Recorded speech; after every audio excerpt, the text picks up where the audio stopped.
Oh, Liam, still grinding away at that little startup? Madison smirked, her voice dripping with condescension as she raised a champagne glass to her glossy lips. I stood alone near the edge of the marble-tiled terrace, watching her laugh like she hadn't once sobbed on the bathroom floor when her modeling gigs dried up. The string quartet played something forgettable in the background, but the music did little to drown out her venom. Her new husband, a finance bro named Tyler with the personality of unseasoned tofu, stood by her side, beaming like he just married the second coming of Marilyn Monroe. His jaw clenched for a moment when she said my name. Maybe he knew, or maybe he was just stupid enough to think he won. Then it happened. A man in a navy blue suit, clearly out of place among the perfectly tailored Armani clones, walked over. He paused mid-step when he saw me. "Mr. Carter?" He stammered, his face draining of color like a guilty priest caught in a strip club. Madison turned, confused. "Who?" I didn't smile. I just locked eyes with the man and said, "Why not?" He gulped. "I didn't expect to see you here." I stepped forward, leaned in just enough for him to hear, and let it drop. "I bought the entire corporation last month." The silence hit like a piano drop. The man's mouth opened, then closed like a fish out of water. Madison's smirk vanished. Tyler looked like someone just pissed in his champagne. That was the moment I realized something. I had stopped hurting. You see, this wasn't just any wedding. It was her wedding. My ex-wife, Madison Carter.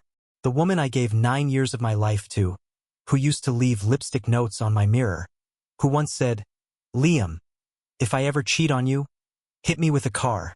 Guess what, Mads? I bought the car. But I wasn't always this composed. A year ago, I was a wreck. A walking ghost trying to make sense of how my world turned inside out. Let me rewind. It started with the perfume. She always wore the same scent. Vanilla musk, subtle and soft, like a whisper. Then one day, she came home smelling like citrus and cologne. Said it was a new sample she got from a friend at a shoot. I nodded, pretended to buy it. I wish I had stopped pretending right there. Then came the late campaign meetings. First, I believed her. I even packed her dinner once and brought it to her studio downtown. She wasn't there. The assistant said Madison hadn't booked a room that night. Said she was out of town. She came home 2 hours later. I didn't ask where she was. I just stood there, holding the uneaten pasta like a fool. Madison always had a way of flipping things. "Liam, I'm trying to chase opportunities.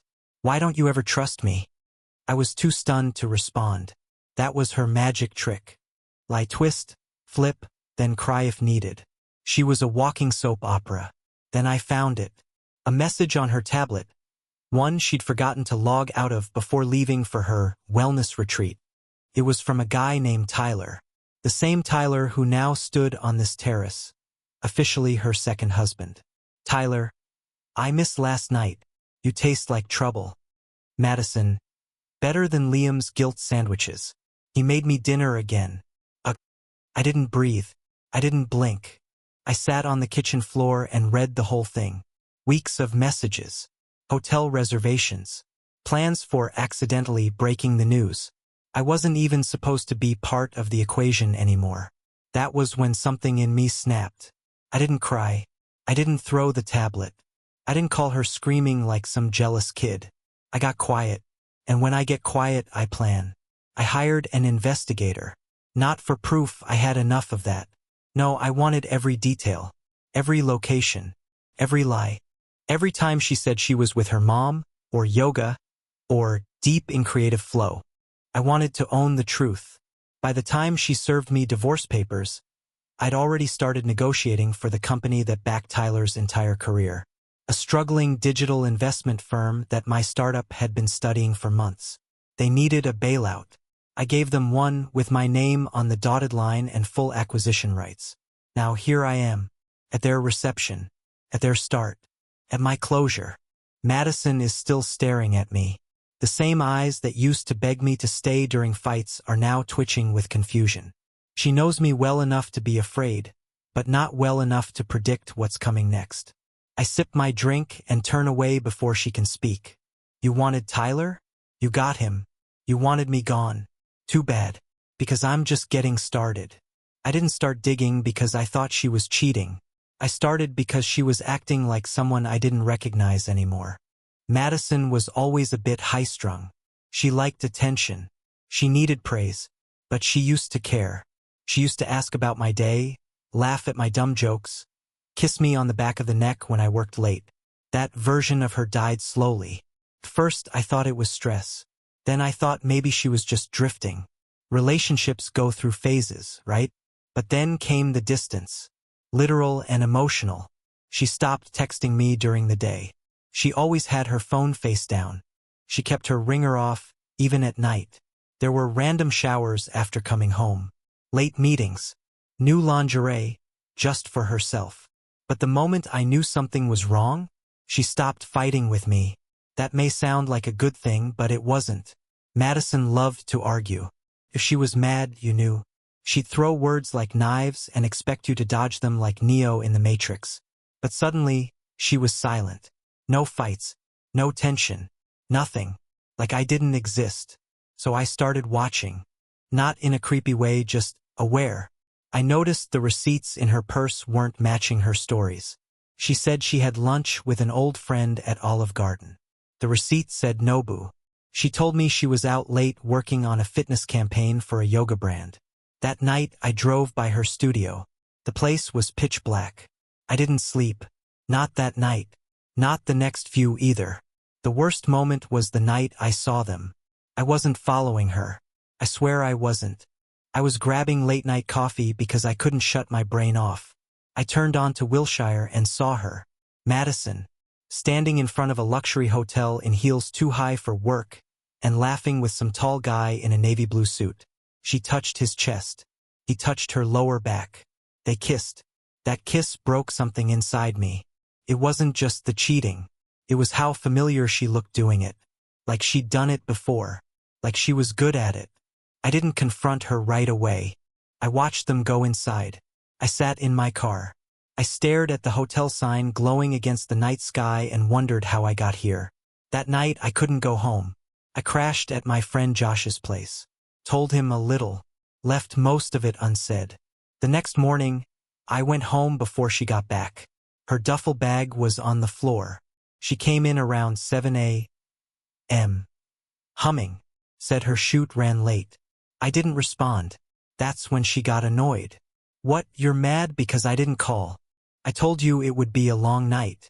Don't be such a child, Liam. She kissed my cheek and went to shower. I sat on the edge of our bed. Her lies still fresh on my skin. That's when I opened her tablet. She rarely used it. Probably forgot it even existed. I only remembered because I'd once used it for a pitch deck. I wasn't expecting to find anything. But it was logged into her iCloud. Photos, messages, notes, dozens of texts, a video, her sitting on a hotel bed in lingerie, blowing a kiss to the camera. Can't wait for tonight, babe. Liam's so clueless. Closed it, took a breath, reopened it. I watched it again. Clueless. Huh? Okay, let's see how clueless I stay. 2 nights later, I confronted her. Not in a shouting match. Not in a fit of rage. I planned it like a business meeting. She came home from Pilates. Hair freshly curled. Lips too red for sweating through core workouts. I sat at the kitchen table, sipping whiskey, the tablet open in front of me. Hey babe, she said, casually setting down her keys. You wouldn't believe how much my core hurts right now. I didn't speak, just turned the screen toward her. Her face froze. It was the video, the same one she sent to Tyler. Her on a hotel bed, calling me clueless. For a moment we both just stared at each other. Time slowed. Then she blinked. Smiled. Actually smiled. Oh my God. Liam. Why are you going through my things? I laughed. Not because it was funny, but because the audacity was absurd. Seriously? I asked. That's your move right now? She rolled her eyes. You violated my privacy. No, I said, standing slowly. You violated this marriage. Her tone changed like a snap of fingers. Okay, so what? You saw a video. It's not what you think. Really? I stepped closer. Because I think it's you screwing Tyler in a suite while I'm home making dinner for a woman who mocks me behind my back. Her jaw clenched. Oh please, Liam. Spare me the soap opera. We've been broken for months. Funny. I didn't get that memo, I said, gripping the edge of the table. You still wore the ring. Still kissed me goodnight. Still acted like we had a shot. She crossed her arms. Maybe I didn't want to hurt your feelings. Yeah, I said, voice rising. Lying for months, faking love, sneaking around hotels, very considerate. Then she dropped the line I'll never forget. Well, maybe if you weren't so boring, I wouldn't have needed someone else. Silence. Just that. No rage, no plate smashing, no screaming. Just silence. I felt like someone had reached inside me and twisted everything that kept me standing. You're disgusting, I said, and it was the calmest I'd been all evening. She smiled again, cruel now. No, Liam. I'm honest. You just hate that I stopped pretending you were enough. That was it. I picked up my keys, walked out, drove nowhere for an hour, just kept turning left. I didn't cry. Not that night. That came later, in a motel room off Sunset Boulevard, when I realized our whole marriage had been rotting from the inside, and I never saw it. But in that moment in the car, I made a decision. This wasn't going to destroy me. She wanted me broken, small, humiliated. She wanted Tyler to win. Not. If she wanted a villain, I'd give her one. I went home the next morning. She was gone, probably with him. I boxed up everything she ever gave me. Every fake note. Every framed photo. The sweater I used to wear when we'd watch bad movies and pretend life was simple. Then I called my lawyer. Then I called my team. I wasn't going to just survive this. I was going to bury her world. Revenge wasn't the goal. Not at first. At the beginning, I just wanted to survive. Breathe again without choking on bitterness. But the more I uncovered, the harder it became to just walk away. Madison didn't just cheat. She made a mockery of me. With Tyler, with her friends, maybe even with her damn yoga instructor. Every time I replayed her words, maybe if you weren't so boring, something in me shifted. I stopped grieving. I started plotting. Tyler worked for a firm called Valker. It wasn't massive, but it had decent visibility in the finance world. Their crypto division was bleeding money. I knew this because my startup, Haven Core, had quietly been analyzing their portfolio for weeks before I even knew he existed. Funny how things line up. I called a private lunch meeting with my board the next day. Outlined a buyout plan that included Valker's core assets. Told them the real reason in private. This isn't just business, I said. It's personal. No one objected. They knew the kind of fire that came from betrayal. Weeks passed like hours. My days blurred into numbers, contracts, closed-door meetings. I lived in silence, in strategy, in structure. Madison would text once in a while, usually short, sharp messages. You moved my stuff without telling me? I'll send someone for the dog. You're being dramatic. This doesn't have to be war. War? She didn't even understand what that word meant yet. She wanted to divide the assets quietly. I agreed. I gave her the beach condo. Even left the car. It wasn't about money. It was about legacy.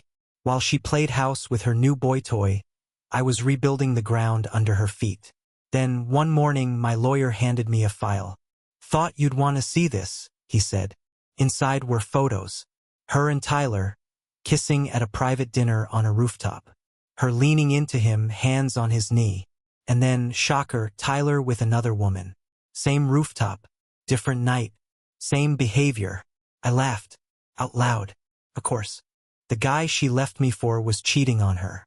Maybe karma worked fast these days. I didn't tell her. Not yet. Let her have her fake fairy tale a little longer. We finalized the buyout deal 3 weeks later. Valker's board had no clue who I was. To them, I was just a new CEO with funding, swooping in to rescue their sinking ship. When the papers were signed, I walked through their downtown office in silence. A few people recognized me from Forbes features. Tyler didn't. He was too busy sipping overpriced coffee and flirting with his assistant. He was in for a fun surprise. But not yet.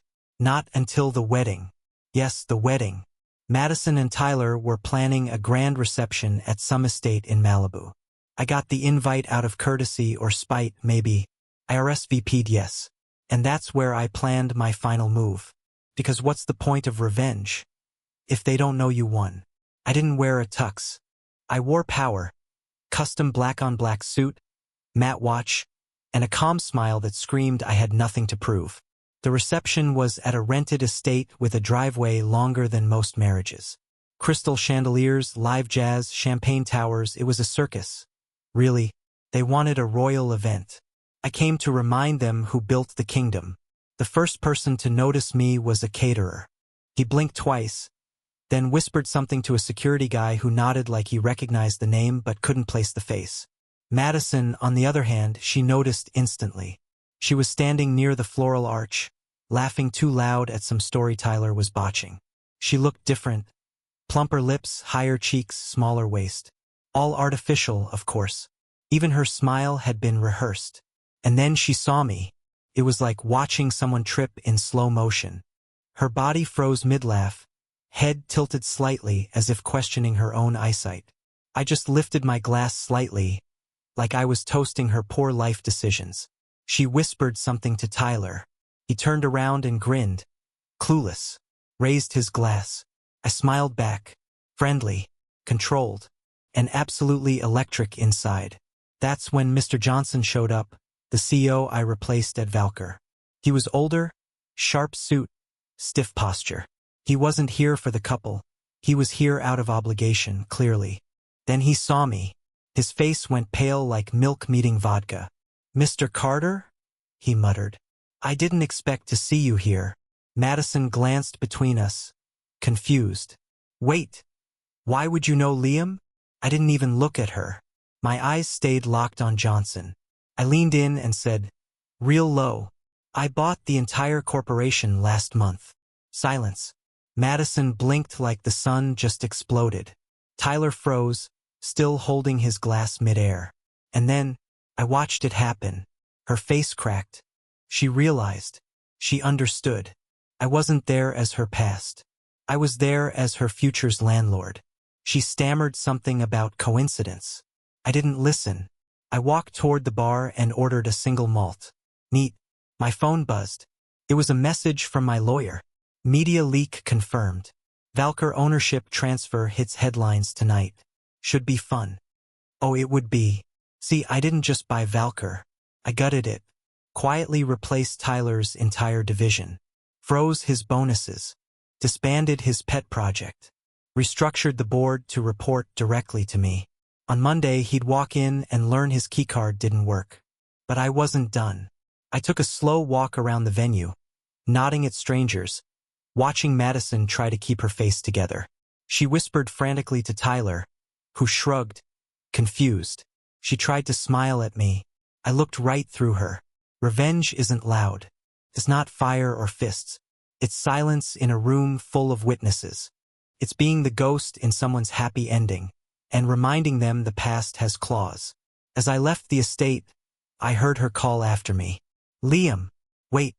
I turned slightly, raised an eyebrow. "Did you really do this? Just because I cheated?"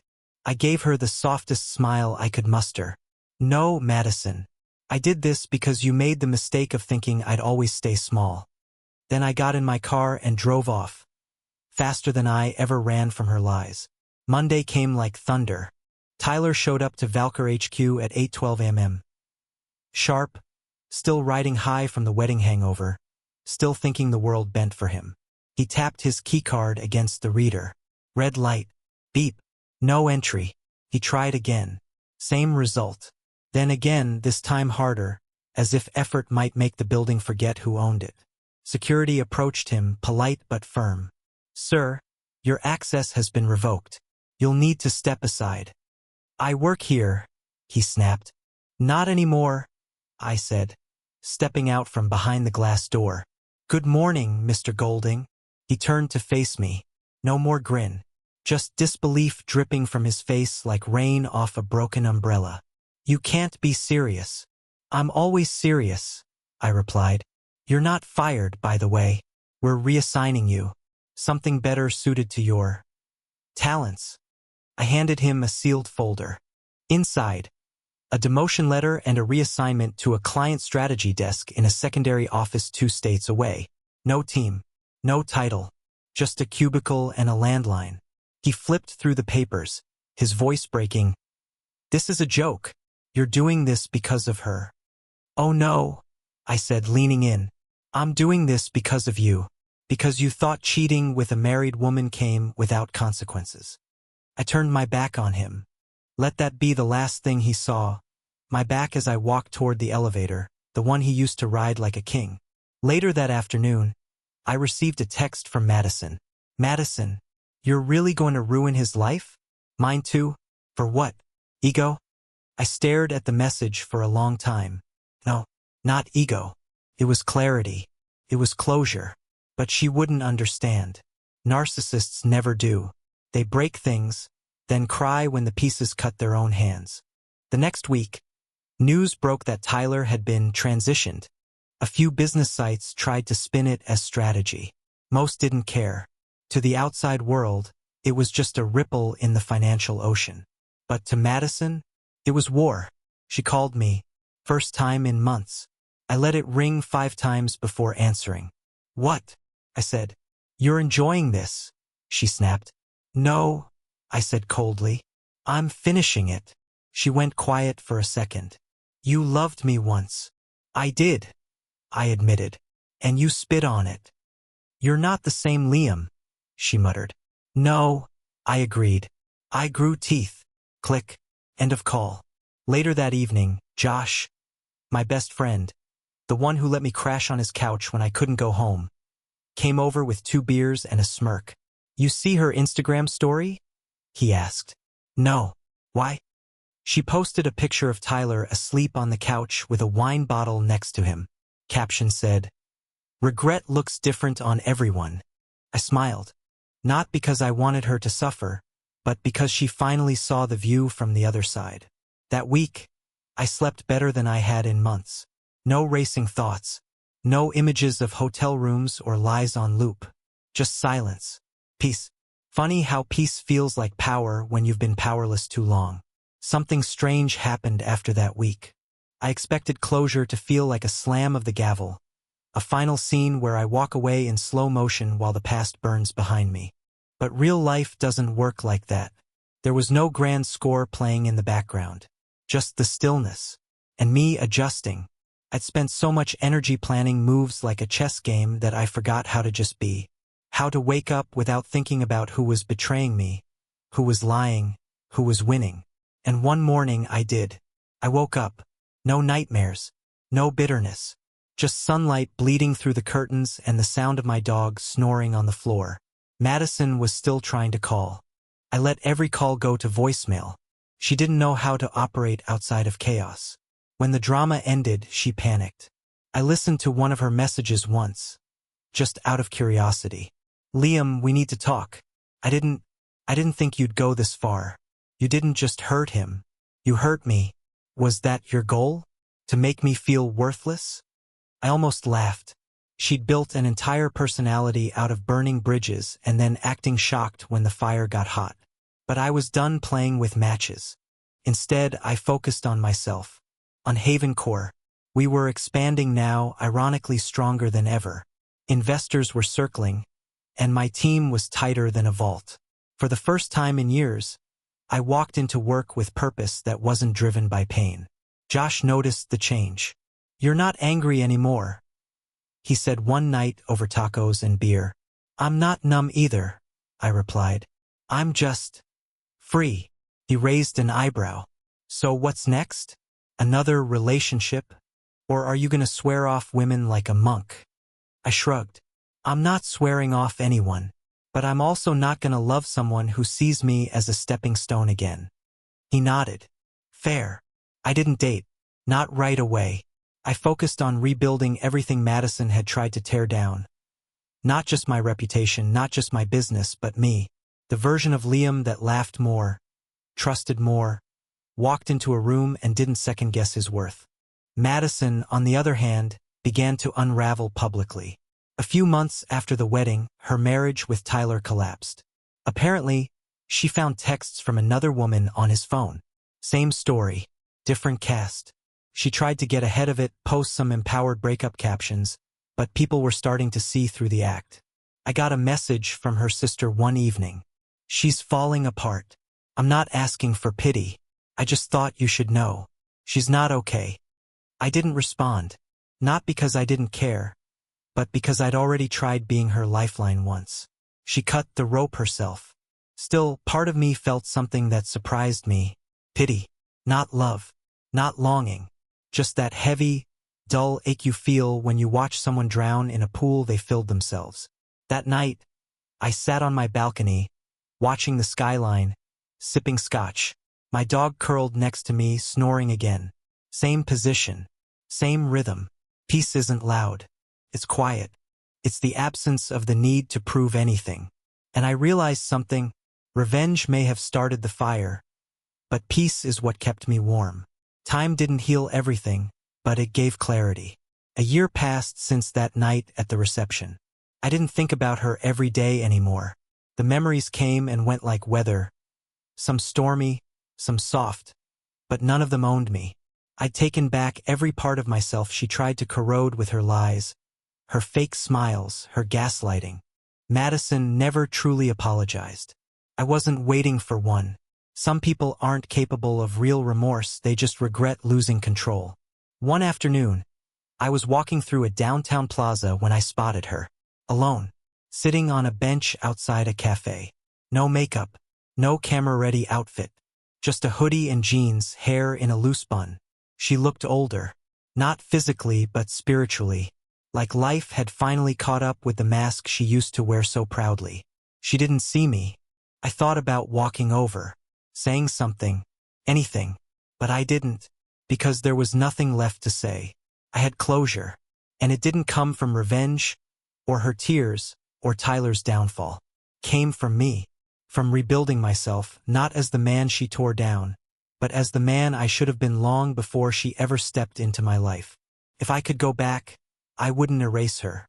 I wouldn't even undo the betrayal, because in that fire, I learned who I really was, what I could survive, what I would never tolerate again. I learned to listen better, to gut instincts, to patterns, to silences louder than words. I learned that someone who truly loves you doesn't demand you prove your worth every day.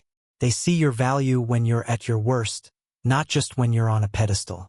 I learned that silence can be a sword sharper than shouting, and that walking away calmly without looking back is the most powerful move a man can make.